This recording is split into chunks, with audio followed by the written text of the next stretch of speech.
Hola, buenas noches. Hoy día estamos miércoles, 8 de la noche, Facebook. Nuevamente aquí Fundación Sommer. Y hoy día con la grata presencia y la buena compañía de Valesca Ananías, que nos acompaña desde Psicoeduca. Un poco vamos a hablar, Psicoeduca trabaja mucho con la población infanto-juvenil, pero también con aquellos niños que tienen necesidades especiales. Y vamos a hablar un poco de la potencia de la resiliencia cuando la enfocamos desde una perspectiva distinta. Muchos de los que nos han visto en anterior live han visto que nosotros hemos querido hablar mucho de resiliencia de distintas perspectivas y hoy día queremos invitar a Valesca para ver también la perspectiva de Valesca como educadora diferencial. Así que bienvenida, Valesca. Como educadora, como madre, como todo, cuéntanos, por favor, Valesca. Emanuel, muchas gracias por la invitación. La verdad es que me siento muy, muy contenta de poder estar con ustedes en este espacio.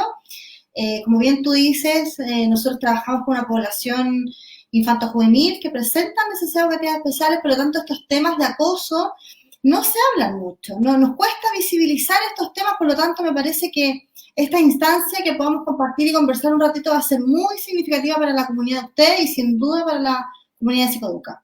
Así que muchas gracias por la invitación. No, gracias, Valesca. Muchas gracias. Porque en verdad, Leli tiene un urgente que tomar por teléfono, así que vamos a hablar entre nosotros más, entonces, mientras llegue Leli. A mí me entusiasma mucho, y lo comentaba anteriormente, nosotros desde la Fundación Sommer, como tú pronto nos conoces, pero algunos que pronto no nos conozcan mucho, les quiero compartir. Nosotros, Leli y yo, nunca nos habíamos dedicado a ninguna de estas temáticas. Leli es abogada, yo soy ingeniero comercial de profesiones, y no podíamos estar más cerca de este tema. O sea, nosotros perdimos a nuestra hija por causa del suicidio en el 2018. Ella terminó con su vida después de sufrir varios episodios de ciberacoso, de los cuales nosotros no teníamos herramientas en ese minuto para saber que ella lo estaba viviendo y para poder acompañarla. Y desde esa misma frustración y ese dolor de perderla a ella, a nosotros, a mí particularmente, me nació una necesidad, pero esas necesidades que mueven montañas, de tratar de entender qué fue lo que no vi, qué fue lo que pasó y cómo puedo asegurarme que esto no me pase de nuevo. Si bien nadie se puede asegurar nada en la vida, quería adquirir cuanto conocimiento pudiera tener para poder hacer eso. Y eso nos llevó en un proceso muy lindo de conocer a muchas personas que nos fueron dando consejos, nos fueron guiando, nos fueron acompañando. Y por medio de eso nos dimos cuenta que podíamos ayudar a otros que estaban viviendo lo mismo que nosotros o viviendo lo mismo de Kat. Y por medio de ayudar a muchas personas, dimos la vuelta por Chile el año pasado, estuvimos con más de 80.000 personas dando charlas. Pudimos conocer muchos casos y dar muchos abrazos. Y eso nos ayudó a sanar muy rápido. Y no te diría que estamos al otro lado, porque yo creo que imposible. Hoy día todas las transmisiones y todas nuestras conversaciones las hacemos desde acá, el cuarto de Katy, físicamente. Yo tengo la cama de Katy aquí a mi izquierda. Me lo presentaste la primera vez, sí me lo dijiste. Yo tengo la cama de Katy aquí a la izquierda y este es el lugar donde ella estudiaba, donde se maquillaba, esta es su mesa de estudio y bueno, no, para mí nunca deja de ser emocionante partir el día y entrar a trabajar en la fundación, abrir la puerta del cuarto de ella y trabajar en su cuarto.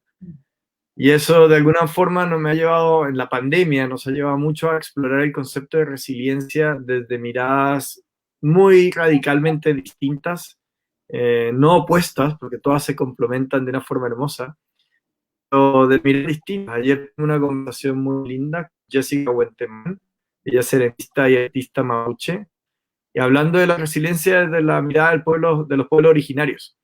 Y hoy día tenemos el honor de tener a Valesca para hablar un poco de la resiliencia, de una mirada totalmente distinta de las que hemos tenido. Créeme que no hemos tenido una conversación para hablar la mirada de la resiliencia desde la educación diferencial, desde la valoración distinta de aquellos que tienen habilidades diferentes, que para mí en lo personal encuentro admirable el potencial que tienen los niños y las personas con habilidades diferentes cuando son bien encaminados, cuando están en un contexto positivo. No me deja de impresionar las cosas que son capaces de lograr. Así que quiero, Valesca, que te presentes un poco, nos cuentes un poco de ti para después ya entrar de lleno al tema. Qué linda presentación, Emanuel, la tuya. La verdad es que me emociona mucho escucharte. Creo que la resiliencia, sin duda, es un concepto que por estos tiempos no nos ha tocado a todos. Todos de alguna manera, en diferentes contextos y en diferentes momentos, ¿no es cierto?, hemos tenido que vivir la resiliencia. Y sin duda, este concepto para nosotros que trabajamos con niños, infanto juvenil, es bastante complejo porque la verdad es que no se visibiliza mucho. Bueno, mi nombre es Valesca, como tú decías, soy educadora diferencial, directora clínica de Psicoeduca, trabajamos en Santiago y en Viña del Mar, y atendemos a una población principalmente, Manuel, niños pequeños y adolescentes, ¿no es cierto?, que presentan alguna necesidad educativa especial o simplemente necesitan apoyo. Sí. Simplemente necesitan ayuda en alguna área del desarrollo de ese niño o de ese adolescente, ya sea el área psicológica, emocional, cognitiva, escolar, la necesidad que sea. Nosotras a través del equipo interdisciplinario lo que hacemos es abordarla de una manera integral y poder trabajar en conjunto con la familia. Así que la verdad es que muy agradecida por la invitación. Espero que sea un espacio de conversación y podamos también abrir este espacio a las redes nuestras que, como te decía al inicio y en las reuniones pasadas, el abuso, la violencia, el bullying, en nuestras comunidades pasa muchísimo y la verdad es que no nos damos cuenta, no levantamos las alarmas tempranas y muchas veces no hacemos nada. Por eso me llama mucho la atención la campaña que ustedes tienen en la fundación, que tiene que ver cómo tú te haces cargo de esto, ¿no? Cómo tú, como espectador, puedes también colaborar a que este tipo de situaciones se detengan, no avancen, ¿no es cierto? Y poder evitar, sobre todo los adolescentes, temas como el suicidio, que son los que hoy día nos convoca también. Efectivamente, Valesca, a nosotros una de las cosas que más nos chocó fue que Katy era una niña normal, entre comillas, con todas las dificultades, pero un adolescente común y corriente, no tenía ninguna temática de salud, y cantaba y brillaba en el colegio de alguna forma, y sentimos que si a ella le pasó lo que pasó, no nos podemos imaginar lo que puede estar sufriendo alguna persona que de pronto tenga otras diferencias con esta media aceptable. Y nos empezamos a dar cuenta que al final, si tú no estás en esta media esperable y aceptable de las personas, que no sé quién la define, pero es como la media de alguien, termina destruyéndose. Y un poco lo que nos hemos dado cuenta es el efecto casi que exponencial que las redes sociales han generado en estas generaciones más jóvenes. Por eso me encanta la conversación contigo de enfoque infanto-juvenil. Es que a diferencia de nuestra juventud, en mi juventud estaba la radio, estaba la televisión, pero yo no tenía cómo compararme con otra persona, no tenía cómo comparar mi vida con otra persona porque generalmente interactuaba o con personas de mi colegio o con personas de mi barrio y generalmente estábamos todos en un mismo promedio, como que las burbujas eran todas muy similares dentro de la burbuja. Claro, y también lo que te muestran un universo esperable. Conversábamos antes con alguien, un espejo de personas que no son sus realidades, que es como lo mejor de su realidad o casi que su realidad editada, photoshopeada, y al final generamos una necesidad de que los jóvenes y los niños terminan comparándose con esta persona que ni siquiera existe. Entonces, eso que yo te decía, la media de las personas hoy día, esa media está, no sé en qué mundo, a qué nivel, pero termina destruyendo. Lo que pasa es que, o sea, a ver, estamos en una realidad absolutamente superficial y una fantasía que en verdad a veces no existe. O sea, uno ve a las adolescentes, a las niñas y a los niños adolescentes, bueno, yo les digo niños, pero son los jóvenes, ¿no? Más chiquititos, que tratan de alguna manera, desde los 10 años en adelante, los niños comienzan a buscar su identidad, comienzan a formar su autoconcepto. Entonces, si uno se pone a analizar el entorno que estos niños tienen, la información que nos llega de afuera, estamos mirando una burbuja y una realidad que es una fantasía que en verdad no llegamos a lograr eso. Es tan superficial esto es como la punta del iceberg, ¿no? Es como, quiero ser, me gusta tal personaje, me gusta tal cantante, pero finalmente, en términos emocionales, en términos psicológicos, hay una distancia muy grande. Entonces, estamos hoy día rodeados de yo diría, una venta superficial, ¿no es cierto?, de imagen, y que no solo le pasa a los adolescentes, es cosa de mirar nuestras redes sociales. Siempre la foto de Facebook, la foto de Instagram, ¿no es cierto?, el paseo más bonito, Exacto. el auto nuevo, no sé, siempre queremos como en este mundo de aparentar algo que finalmente no siempre es la realidad y en los adolescentes les afecta mucho. Una persona como tú, como yo, Emanuel, Leli, podemos diferenciar y podemos tener ciertos criterios, ¿no es cierto? Cierta realidad y cierta fantasía. En un niño o en un adolescente, la verdad es que eso se entrelaza y se confunde rápido. Y entonces cruza también con el autoconcepto que los niños y adolescentes están construyendo en su propia vida. Y ahí es clave la intervención familiar, la intervención del colegio, porque la escuela en general, y esto creo que lo conversé con ustedes al principio, juega un rol fundamental, pero fundamental. Los chicos pasan horas, 6, 8, 10 horas en el colegio, en el cual se van configurando las relaciones sociales, se van configurando las emociones, ¿verdad? Voy estableciendo vínculos con mi entorno y ahí es donde tenemos que poner un poco la atención en ese contexto educativo que es finalmente donde estoy con un otro par y generalmente los adolescentes tienden a compararse, ¿no es cierto? Y a querer ser como el compañero de al lado.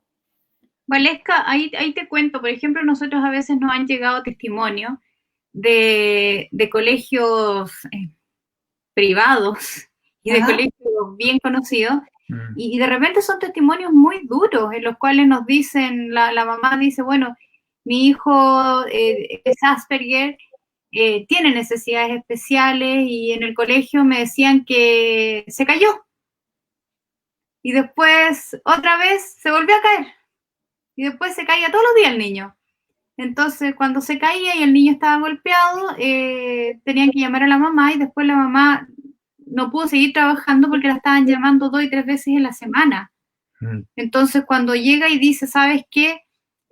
Mejor lo voy a retirar del colegio porque si no estoy pudiendo trabajar, porque estoy viniendo a cada rato, porque esto no para de suceder, entonces mejor me lo llevo y lo tengo mucho más seguro conmigo en mi casa. Y ahí cuando recibe un feedback de, ok, pero no hagas una denuncia por bullying. Y era como, ¿por qué? Porque mira, si tú te vas por mutuo acuerdo de las partes, porque tú lo quieres cambiar, no hay problema, pero si haces una denuncia, si no haces una denuncia por bullying, te devolvemos la cuota de incorporación. No, terrible. No, terrible. Entonces, es ahí como... hay una negociación que yo no tenía idea que existía. Existe, mucho, Leli, mucho. Y no solo en colegios particulares pagados. O sea, yo hablo en términos generales. Nosotros en Psicoeduca nos toca ver una realidad súper dura, porque generalmente los procesos de inclusión son súper difíciles. ¿Por qué? Porque tenemos niños distintos. Y al final somos todos distintos, en verdad. Acabo de leer una frase que tiene en la página de la Fundación, que es de Taylor Swift, ¿no? Que me imagino que, sí. me imagino que Katy siempre la mencionaba, ¿no? Esto de ser diferente, ¿no? De el valor y la importancia de saber y entender que cuando soy diferente también tengo un valor agregado a la sociedad. Y yo siento que en nuestra área no sé, de niños con necesidades especiales, de niños que tienen capacidades diferentes, que tienen potencialidades distintas, les cuesta mucho ingresar a un sistema normal, les cuesta mucho llegar a un sistema de educación formal, porque las barreras son muy altas. Y no hablo solo de barreras económicas, no hablo de barreras de infraestructura, hablo de barreras culturales, de barreras emocionales, de barreras en el fondo en donde les cierran la oportunidad, la posibilidad a niños de poder estar en un sistema de educación y desarrollarse con las mismas oportunidades que tiene el compañero del lado. Pero claro, nos pasa que a veces en esto de pareciera ser que este colegio no es el más adecuado para tu hijo. Y yo una vez le pregunté en una reunión le pregunté a una educadora, a una profesora, cuando me dicen, porque en Psicoeduca nosotros vamos a los colegios, ¿verdad? Para favorecer y fortalecer los procesos de inclusión. Entonces, en algún momento una educadora me dice, Valesca, yo creo que este colegio no es para tal niño. Entonces, yo le pregunto de vuelta y le digo, bueno, ¿y cuál sería el colegio adecuado entonces para este niño? Dime qué tiene que tener este colegio. ¿Qué? ¿Qué tiene que tener? No, quizás menos niños, una atención más personalizada. Entonces digo, stop, eso es para todos igual. Aquí hay un tema de derecho y hay un tema de vulneración de derechos, de que porque soy más gordita, soy más morena, porque tengo un apellido distinto o porque a lo mejor camino más lento o a lo mejor simplemente hablo de manera diferente, me voy quedando fuera de esta norma, fuera de este estándar. Y ese estándar que tú decías, Emanuel, generalmente, yo diría casi el 100%, lo construimos nosotros los adultos. Sí. Entonces, el mensaje acá va directo a los niños, a los adolescentes, claro, pero finalmente somos los adultos quienes vamos construyendo y generando este tipo de contexto y de realidad en el que cada día es mucho más difícil poder ingresar. Pero lo que tú dices, Leli, pasa muchísimo en nuestra realidad educativa. Lo que pasa es que nosotros, al perder a nuestra hija, pensamos en algún segundo que era algo que nos pasó solamente a nosotros y nada más. Y cuando empezamos a ver que esta realidad es tan amplia, la primera vez que yo vi mis redes sociales, que fue como 3 meses después, empecé a ver y tenía más de 800 mensajes, donde eran testimonios de que esto también me pasó a mí, esto a mí, esto a mí, y eran puros testimonios, no eran mensajes de te deseo que estés bien. Gente que empatizaba contigo, que le había pasado lo mismo, y que de alguna manera quería abrazarte a través de las redes sociales. Y que cuando yo contestaba un mensaje, después tenía 700 más. Entonces, era como interminable, y ahí nos empezamos a dar cuenta, a ver, hay algo que no estamos viendo.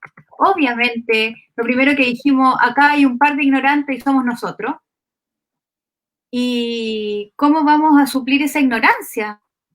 Porque acá tratar de ser la familia unida y tratar de ser la familia que ama a sus hijos no es suficiente.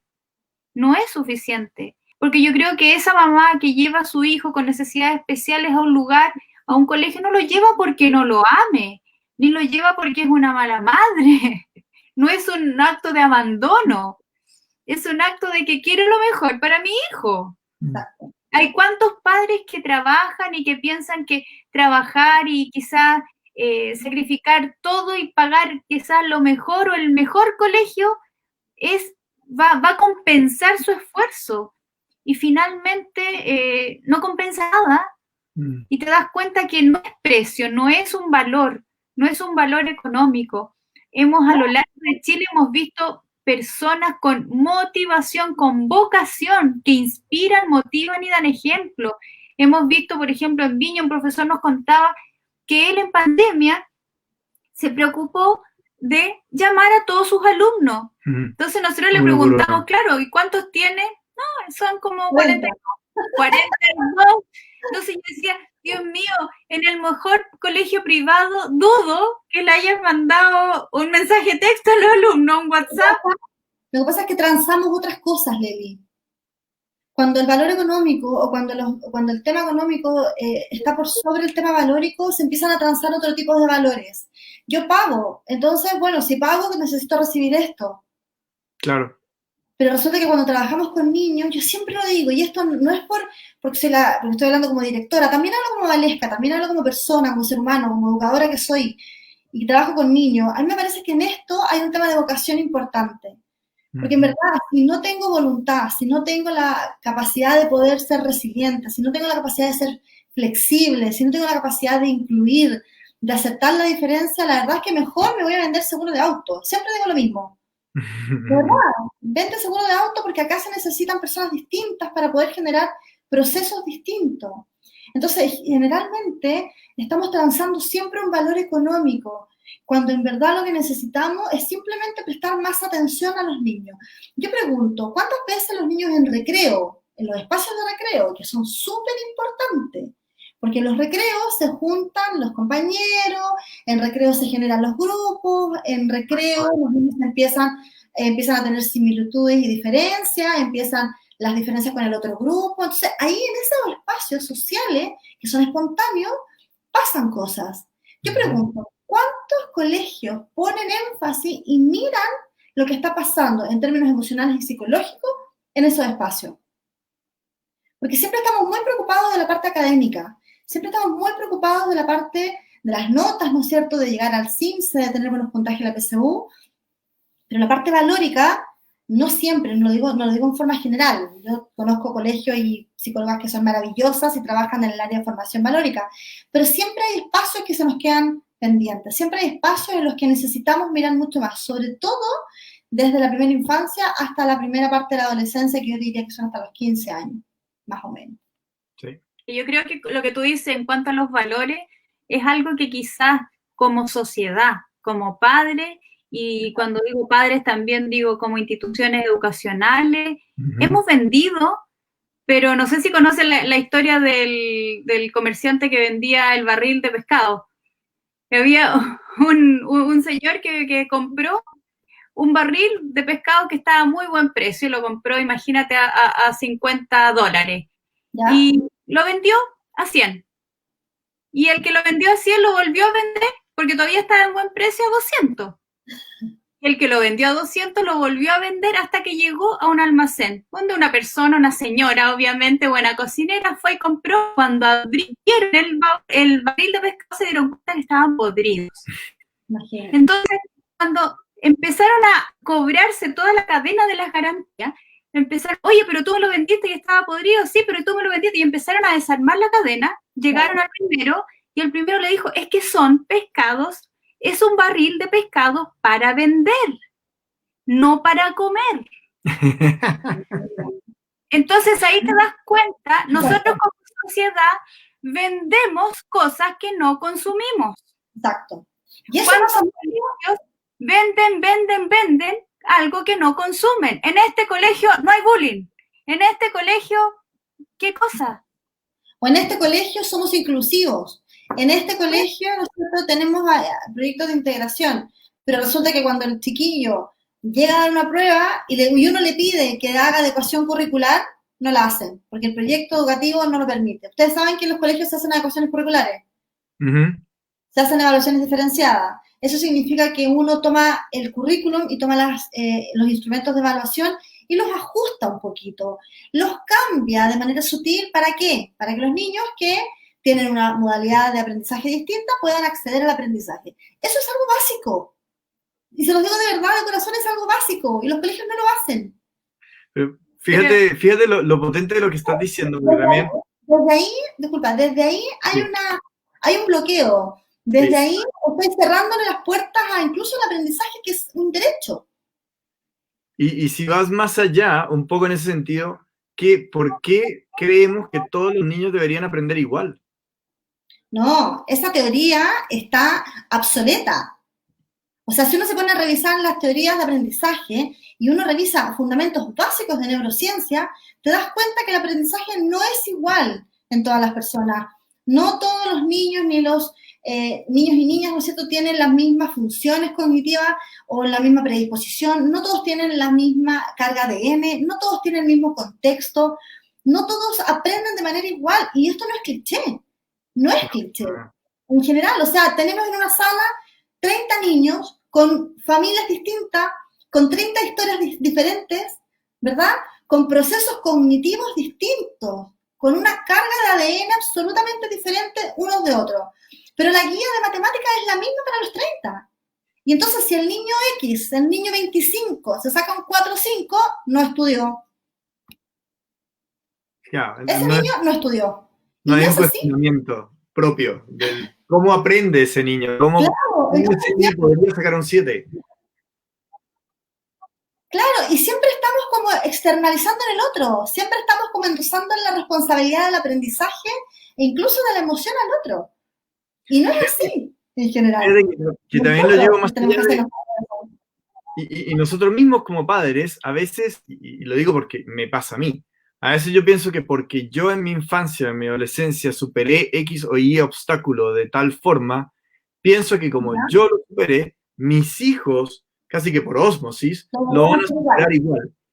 Y mis hijos, mis nietos, son radicalmente distintos a mí. Entonces, si de pronto, y algo que nosotros hacemos mucho cuando conversamos en las charlas, es el mayor error que a veces los papás cometemos cuando nuestros hijos nos cuentan sus problemas, sus dificultades, o cuando nuestros hijos o nietos están con una depresión, es nosotros decir, a ver, espérate, cuando yo era chico, a mí me pasó esto, a mí mi papá me hacía trabajar cuando yo tenía 14 años y me pegaba por cosas mucho menores que las que tú acabas de hacer. Así que agradece que hoy en día las cosas son distintas, porque si no, y cuántas veces hemos escuchado y nos hemos escuchado como papás diciéndole a nuestros hijos, tu problema es de este porte al lado del mío. y tú deberías ser capaz de tener un quinto de la resiliencia que yo tuve cuando tuve que enfrentar mi problema.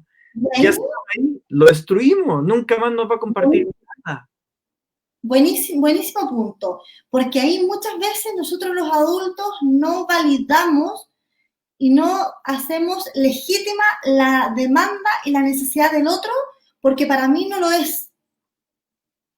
Entonces, como para mí no es tan importante, como para mí no tiene el mismo significado o para mí no tiene el mismo dolor, entonces para ti tampoco. Lo minimizo. Exacto. Y entonces no soy empático con tu emoción. Y una persona que tiene un entorno contenido, un niño que tiene una familia apoyadora, ¿no es cierto? Y que contiene, pero que además tiene recursos emocionales y psicológicos potentes, probablemente va a pasar ese episodio de crisis. Pero un niño adolescente que no tiene lo mismo, que no tiene la misma contención de la familia, que simplemente su estructura o su configuración emocional es más frágil, ¿qué pasa ahí? No siempre va a ser lo mismo. Entonces, yo te quiero compartir algo que para mí fue un aprendizaje gigante y lo digo con muchísima humildad porque en verdad es algo que me pasó a mí. Yo nunca sufrí depresión, yo nunca sufrí bullying. Por lo tanto, para mí la depresión era un estado de ánimo. Si yo veía a Leli o a Katy bajoneada, le decía, vamos, tú puedes, dale para adelante. Tú dale, echa para arriba, que la vida es linda, que hay que ser feliz, hay que ser contento.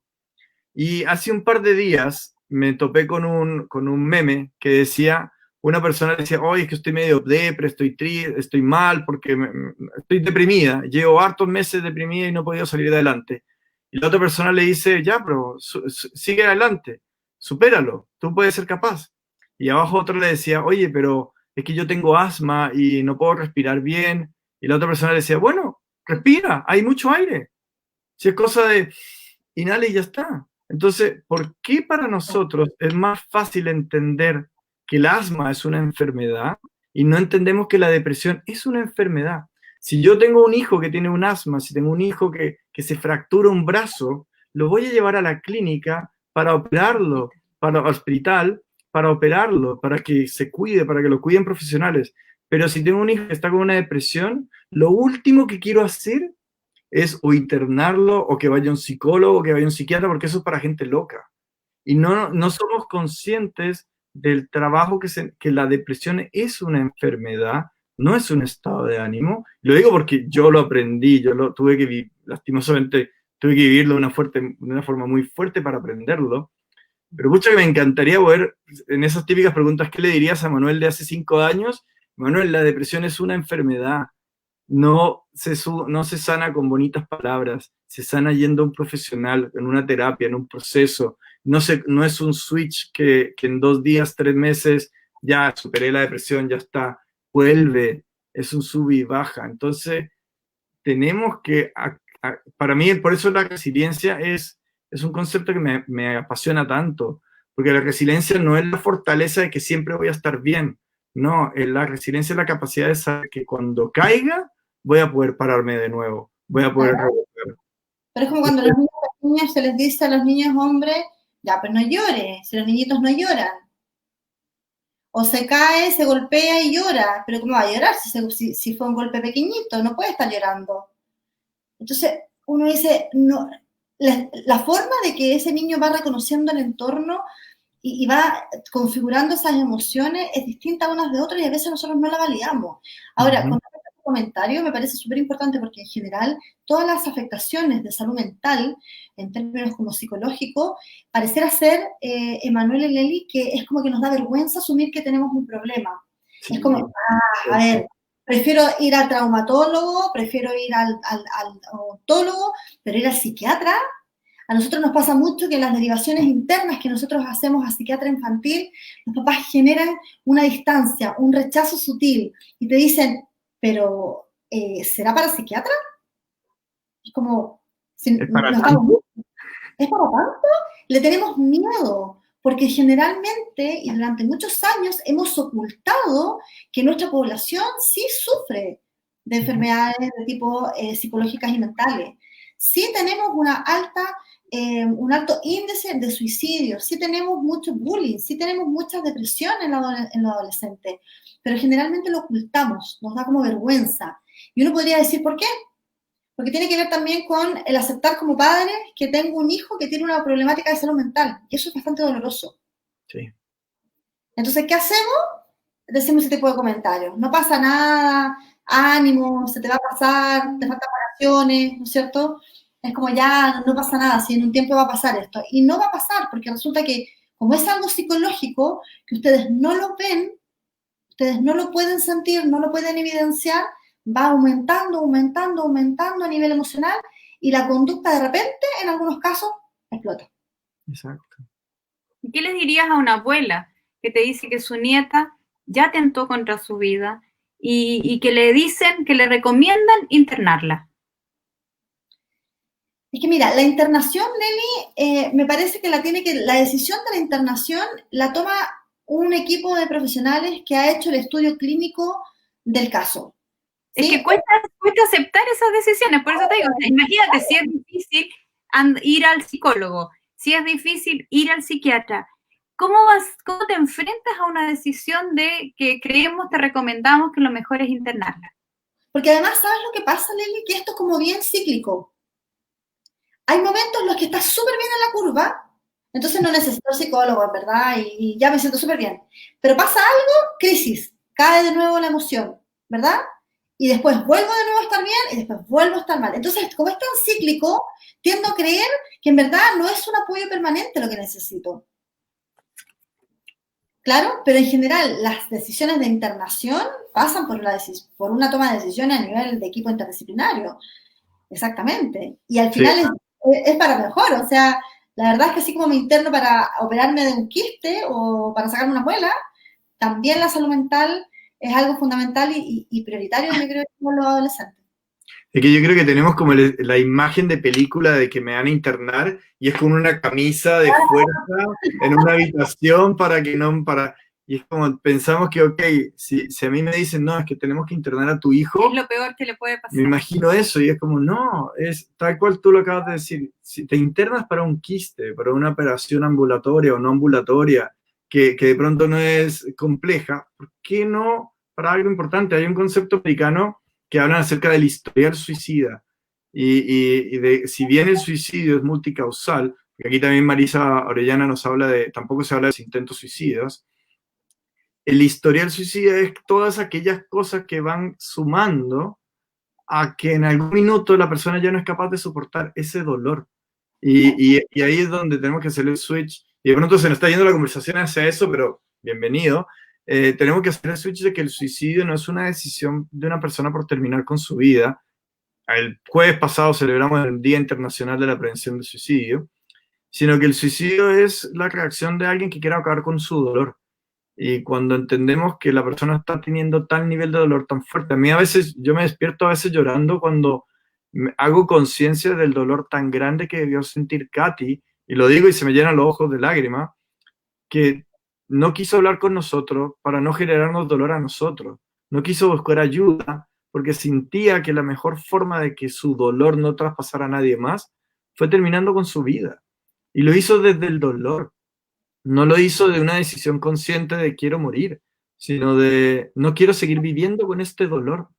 Y cuando vemos que un intento habla de eso, y el relato que hay detrás de un intento es no quiero seguir viviendo con este dolor, ¿qué podemos hacer para que las personas no sufran con ese dolor?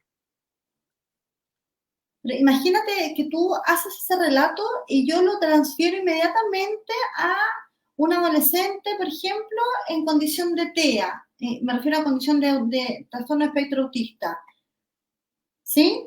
Un chico que está en el colegio, que está en octavo básico, que le va muy bien a nivel académico, ¿no? Que es como la parte que pareciera ser que es lo más importante, ¿no? Cuando voy al colegio, claro. Pero en términos emocionales no encaja, no logra tener compañeros, amigos, no puede hacer los trabajos porque no entiende mucho la realidad y además por ahí también ha sufrido algunos episodios de bullying. Entonces, imagínate lo que debe significar para ese niño, que además, como ustedes deben saber, un niño con trastorno de espectro autista tiene muchas dificultades para poder expresar sus emociones, dificultades para poder comunicar lo que siente y no lo hace porque no quiera.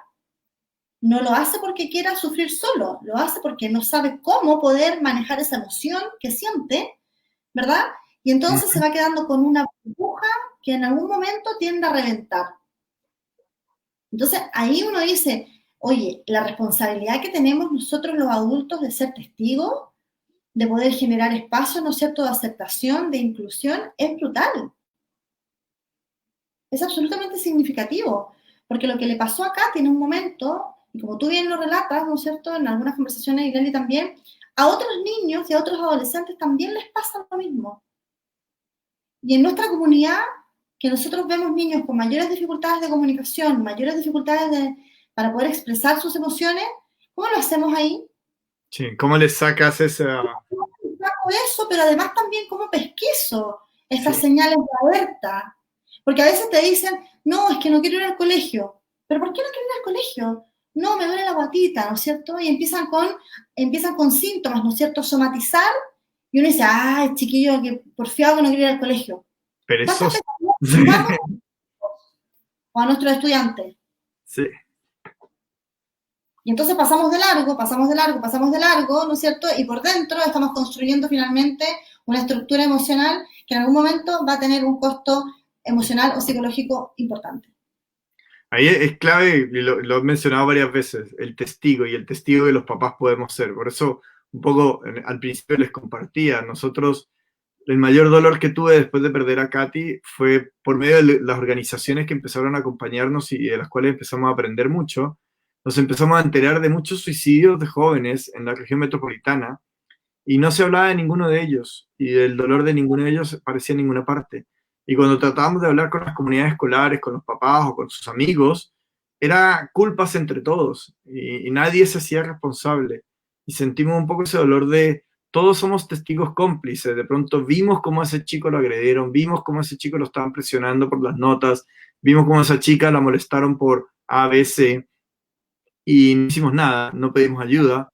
O fuimos con testigos encubridores en los cuales simplemente sabíamos quién era, nos quedamos callados, o vimos las agresiones, pero total, ni es amiga mía, quien está agrediendo tampoco lo conozco, yo sigo mi camino y no me involucro. ¿A cómo podemos empezar a ser testigos salvadores y empezar a pesquisar en nuestros hijos, en nuestros nietos, en nuestros amigos, en nuestros alumnos, en nuestros profesores? Hoy en día los profesores también están sobreexigidos y lo entiendo y me saco el sombrero por la gran labor que los profesores están logrando llevar a cabo. Y cómo podemos cuidarnos entre nosotros mismos siendo testigos activos de la salud mental del prójimo, de cuidarnos nuestra salud mental. Qué bonito el concepto que ustedes ponen, testigo salvador. Es súper potente, ¿eh? Bueno, ese concepto ya está empezando a aparecer en algunos libros justamente por lo mismo, por lo potente que es. Y ese concepto te lleva a la acción. Es como, perfecto, ¿qué vas a hacer tú? ¿Cuál va a ser tu nivel de acción? Si tú ves que a alguien lo están agrediendo, si tú ves que alguien está en una situación de desventaja, ¿qué vas a hacer? ¿Cómplice? ¿Vas a mirar y vas a fomentar? ¿O vas a ser encubridor y vas a pasar de largo y no vas a hacer nada? Y ahí es cuando nosotros le decimos, te invitamos a ser testigo salvador. Y el testigo salvador es el que es capaz de levantar la mano por el otro. ¿Y por qué levantar la mano? Porque biológicamente, frente a una situación de estrés, nuestro cuerpo tiene dos posibilidades, es activar los mecanismos de supervivencia o activar los mecanismos de adaptación. Y en los mecanismos de supervivencia las alternativas no son tantas, es cuando se te va la sangre a las manos y se te va a los pies, es como pelea o huye. Pero la otra alternativa, que es la que generalmente todos usamos, es congélate. Quédate atrapado y de verdad bloquéate totalmente.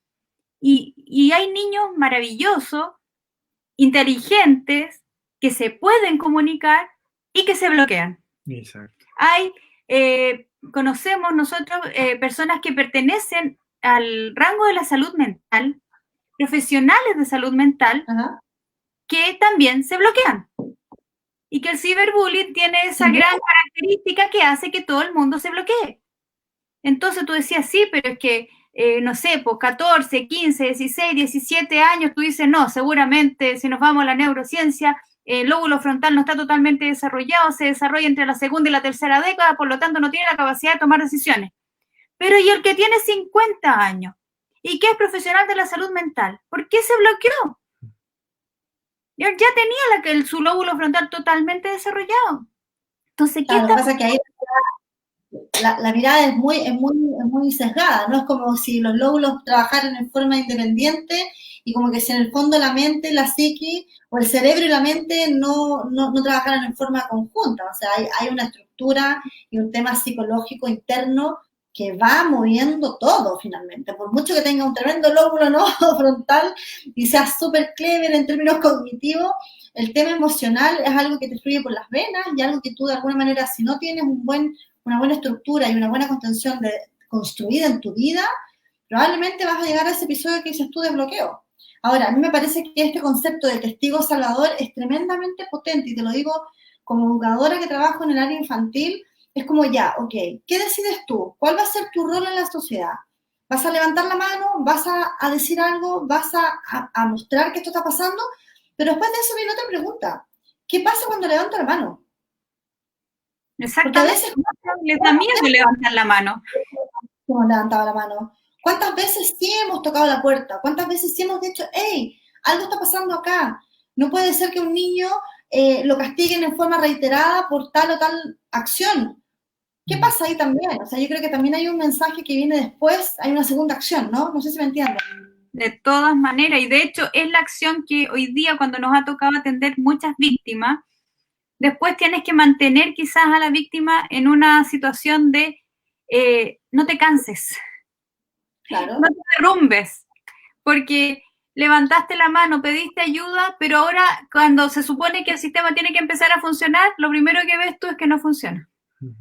Lo primero que ves es que cuando la primera pedida de ayuda se la pediste justo a la persona que no era, a otro más que se quedó callado, a otro que no le interesa que tu reporte salga a la luz. O sea, ¿cómo nos duele cuando nos dicen, no, este niño es un acosador terrible, ha hecho esto, pero cuando hice la denuncia al colegio, el colegio me dijo, no, pero es que él está calificado dentro del grupo de los que tienen excelencia académica. Y por lo tanto, imagínate, con él podríamos tener una tremenda resultado de PPU y por lo tanto, no lo toquen. O al revés.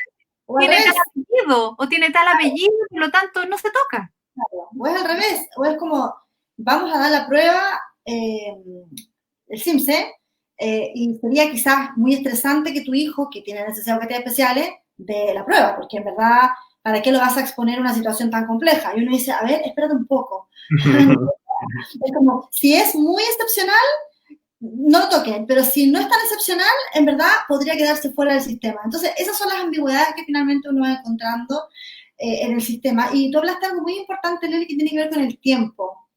Con el tiempo en la búsqueda. Nosotros en Psicoeduca hacemos, lo menciono muy cortito, pero hacemos diagnósticos tempranos de pesquisa temprana por sospecha de TEA.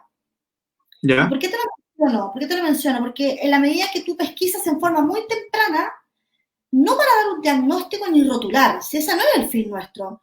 El fin nuestro es poder iniciar en forma temprana todos los apoyos y todas las intervenciones que existen hoy día en nuestro sistema para lograr una mayor plasticidad neuronal y por lo tanto un mejor pronóstico.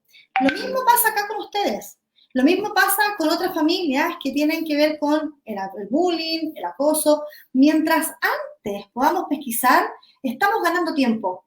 Ganamos tiempo valioso que tiene que ver con, a lo mejor, salvar una vida, en este caso, del suicidio, a lo mejor que tiene que ver con mejorar las probabilidades de que ese niño pueda insertarse a la sociedad, mejorar las probabilidades de que ese niño pueda entrar a un sistema de educación formal y tenga las mismas oportunidades que otro niño. Entonces, el tiempo en la infancia no se pierde. No podemos perder tiempo en la infancia. Quiero tomarme de lo que tú estás diciendo y subir esta pregunta de Sally. ¿De qué manera podemos prevenir el bullying en general? Y tú diste la respuesta. Sí, no sé si viste la pregunta o no, pero para mí la respuesta de la prevención del bullying en general es poder detectar victimización de forma temprana. Si yo como entidad educacional, y lo digo, ¿por qué lo digo en el colegio? Porque el colegio de alguna forma, la institución educacional, tiene esta lógica de mediar la convivencia o el clima escolar. Jorge Varela habla mucho más del clima escolar porque la convivencia no se puede medir, pero el clima sí. Y si se hacen pesquisas constantes de cómo está el clima escolar, uno puede llegar a detectar victimización. ¿Y cuál es la clave de detectar victimización? ¿Sí? Eso existe. Se hace la sociometría a nivel de curso y las pruebas son clarísimas. Aparecen inmediatamente los niños que presentan dificultades o que no... Las típicas preguntas, nombra 3 compañeros con los que nunca harías un trabajo. Exacto. Y por ahí...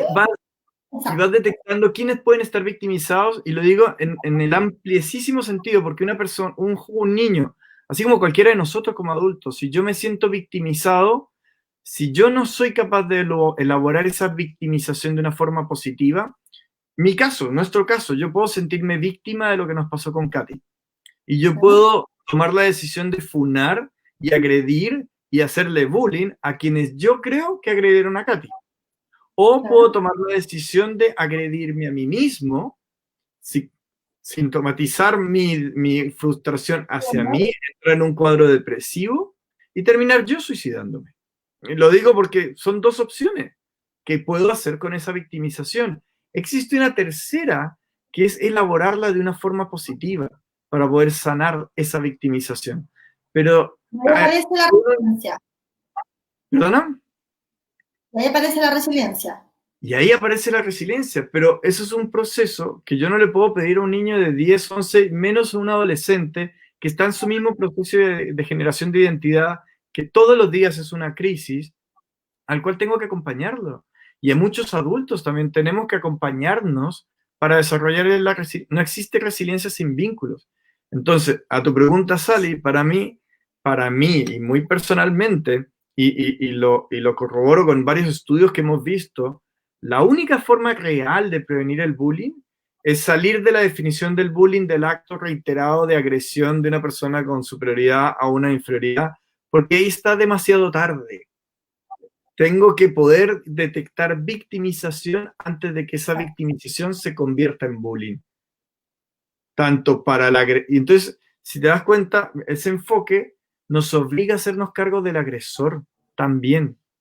Nos obliga a hacernos cargo de la salud mental del agresor para cuidarlo también. Entonces, la forma de prevenir el bullying no es por medio de un protocolo punitivo, agresivo, en donde tolerancia cero, rígido, de si tú haces bullying te vas expulsado. No. El problema es que si tú tienes ese protocolo en tu entidad educacional, donde si tú haces bullying te vas expulsado, el que tiene el problema es tú como institución educacional, porque estás esperando a que haya reiteración para actuar. Tú tienes que hacer algo para detectar esa victimización antes de la reiteración, de modo tal de cuidar de verdad al ser humano que está bajo tu cuidado. Valesca, yo te quería hacer una pregunta, y una pregunta un poco solidaria en apoyo a las comunidades que nos escuchan, que reproducen esta conversación.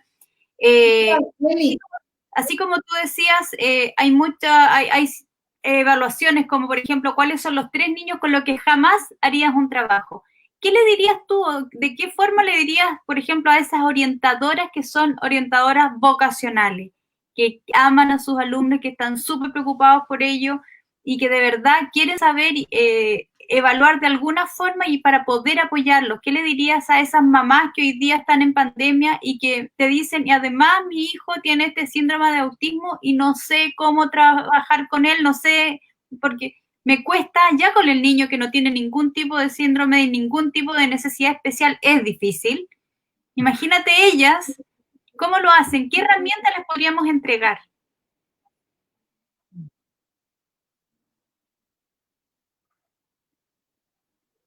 Mira, yo agradezco tu pregunta porque me permite hablar un poquito más sobre esto, pero me quisiera como acompañar también lo que habló Emanuel recién, esto de cómo prevenir. A mí me parece que el tema del vínculo y el tema de validar la emoción del otro es fundamental acá. A veces, muchas veces uno tiende a no escuchar a los niños o a decir, no, no pasa nada, o por qué estás llorando, o ya, el compañero te pegó, te quitó el lápiz, no importa, no pasa nada. Yo siento que muchas veces nosotros no escuchamos a los niños, no validamos la emoción del otro. en los dibujos que los pequeños hacen hay mucha información y en general no las tomamos en cuenta. Las tratamos de manera bastante banal o superficial y cuando ahí hay información clave de lo que está pasando. Entonces, un poco lo que dice Manuel, pesquisa temprana, sí. Mirar antes de la reiteración de la conducta, pero también generar el vínculo adecuado. O sea, la orientadora que está en el colegio no basta con solamente la sociometría que hace a nivel de papel. No basta solo que los niños contestan. Yo necesito mirar, necesito observar la conducta de un niño, necesito mirar los patrones de comportamiento de un niño. Porque tú sabes que los niños y adolescentes muestran y manifiestan lo que sienten a través de una conducta. ¿Sí? Porque ya cuando son más grandes te explican lo que les está pasando. Cuando tienen lenguaje verbal, cuando son más adolescentes, pueden ir y contarte, mira, me pasa tal cosa, me gusta un niño, no me gusta juntarme con tal compañera. Pero cuando son más pequeños, ¿cómo lo evidencian? ¿Cómo evidencia un papá que algo está pasando con su hijo? Con la conducta, con el cambio de rutina, con la alteración en el sueño, con la alteración en la alimentación, con los cambios de estado de humor, con la distancia de querer ir a participar en alguna actividad del colegio. Esos son los indicadores que tenemos que estar atentos. Y no necesariamente tenemos que estar pensando que hay bullying, que hay acoso, que algo malo está pasando. No digo alarmar, pero tampoco digo no tomar en cuenta. Hoy día me pasó algo muy puntual, en donde una mamá de nuestra comunidad de Psicoeduca me pregunta, me dice, mi hijo hizo esto de levantarse la polera, ¿no es cierto? Como medio de, ¿no es cierto? Y hacer una broma. Entonces, estaban aterrados. Me dicen, ¿qué hacemos? Nunca nuestro hijo ha hecho eso. Entonces yo les dije, ojo, no den la connotación sexual a algo que es muy cotidiano, porque es un niño pequeño, está explorando, se está conociendo, perfecto, pero tampoco dejes de mirarlo. ¿Se entiende? Sí. Entonces, como, ¿cuánto nos alarmamos por algo sin alarmarse, pero sin dejar de mirarlo también? Porque un cambio de rutina, un cambio de condición, un cambio de la forma de dormir, un cambio en la alimentación, puede ser que algo esté pasando. Pero si yo como papá no valido esa emoción, no valido lo que te está pasando y simplemente le digo, ay, no puedes llorar porque eres grande, tú eres ya adolescente, todos los niños ya no lloran. ¿Se entiende? Cuando yo no valido eso, lo único que estoy haciendo es reprimir la emoción del otro. Y ahí estamos en un grave conflicto. ¿Me explico un poco? Absolutamente, Perfecto. o sea, y es parte del aprendizaje contradictorio, o sea, vivimos 2 años de nuestra vida con los 2 primeros años de vida de nuestros hijos pidiéndoles que se callen y pidiéndoles que hablen, primero que hablen y que digan palabras y que luego caminen y afirmándolo para que caminen y después vivimos 15 años diciéndoles que se callen y que se sienten y que no caminen, que se sienten y que se queden bien callados. Entonces mira la tremenda contradicción, pero es parte también. Y cuéntame, por favor, ¿qué herramientas les damos a los educadores de vocación, a esos que motivan, a esos que inspiran?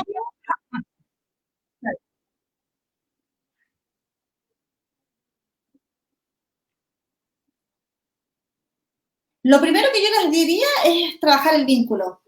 Es lo que partió diciendo Manuel, o tú, Leli. Con el profesor de Viña del Mar llamó a todos sus estudiantes para saludarlos en pandemia.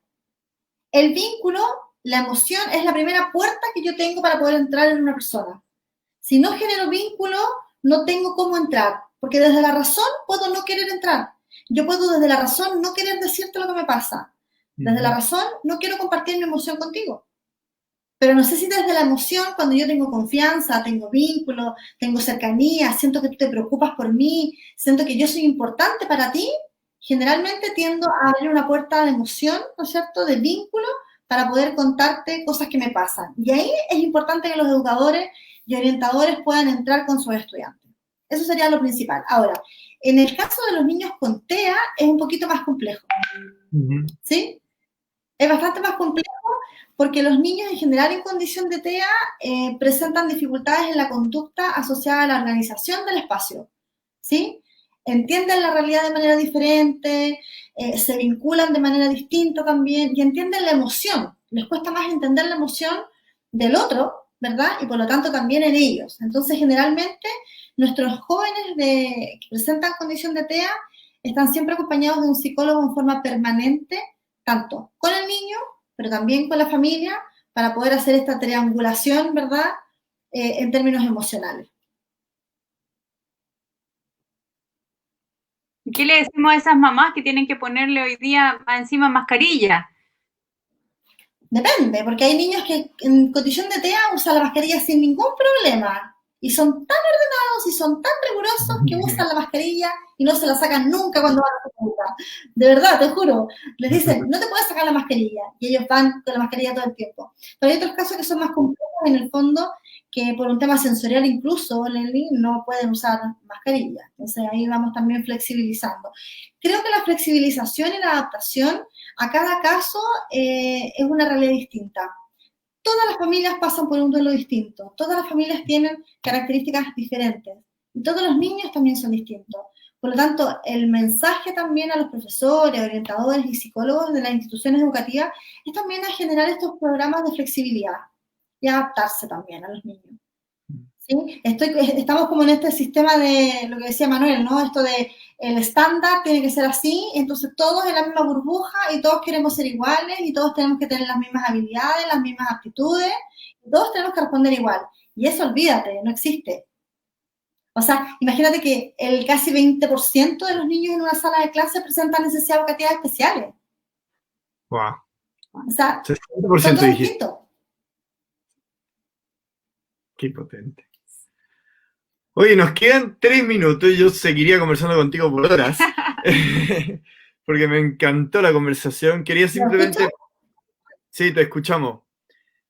Quería simplemente compartir algo que para mí, y para cierre de mi parte, hay un aprendizaje hermoso que tú también lo reforzaste recién, que tiene que ver con nosotros como padres. A veces pensamos que porque crecimos con vimos a nuestros hijos crecer, los conocimos cuando eran guaguas, les cambiamos el pañal, les dimos tetero, y bueno, y fueron todo su proceso educativo inicial, creemos que ya los conocemos. Y el desafío a lo que yo los invito a los papás que nos estén mirando, las mamás que nos estén mirando, es no des por sentado que ya conoces a tu hijo. Todos nuestros hijos cada año que van pasando van cambiando. Se renuevan cada año, si no es cada día. Date el placer de reconocerlo todos los días, de reconocerlo todos los años, de darte el espacio de conocer a ese ser humano que está en tu casa, con el que estás conviviendo, que trajiste a la vida. Y no te quedes con la tranquilidad de que ya, sí, yo tenía una buena relación con ella cuando tenía 12 años y ahora tiene 16 y ni nos hablamos, pero tenía una buena relación con ella de 12 años. ¿Qué estás haciendo tú para invertir tiempo de calidad para conocer ese nuevo ser humano que se renueva cada día? Porque cada día cada uno de nosotros somos distintos y cada día nosotros necesitamos que alguien nos diga que nos quiere. Y así como tú necesitas que alguien todos los días te diga que tú eres importante para él, tú también tienes que asegurarte que tus hijos sepan que ellos son importantes para ti. Y todos... Qué bonito el mensaje, ¿no? Qué bonito el mensaje, ¿no? Todos necesitan que te digan que te quieren, todos los días. Yo sí.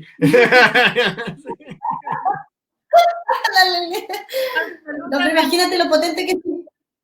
Pero si para ti como adulto es importante eso, imagínate en un niño o en un adolescente, que te validen constantemente, que te eleven el sentimiento de competencia, que crean en ti, que te sientas orgulloso de lo que tu hijo está haciendo. Eso va generando un cimiento emocional y psicológico potente que el día de mañana, como decías tú, va a ser capaz de enfrentarse a los múltiples desafíos que la vida les tiene preparados a los adolescentes. Así que agradezco muchísimo tu intervención, Leslie y Manuel. De verdad, les mando un abrazo grande. Creo que son tremendos papás, tremenda fundación. Cuenten con nuestra comunidad para lo que necesiten. Y adelante con esto del Testigo Salvador. Me quedo con eso.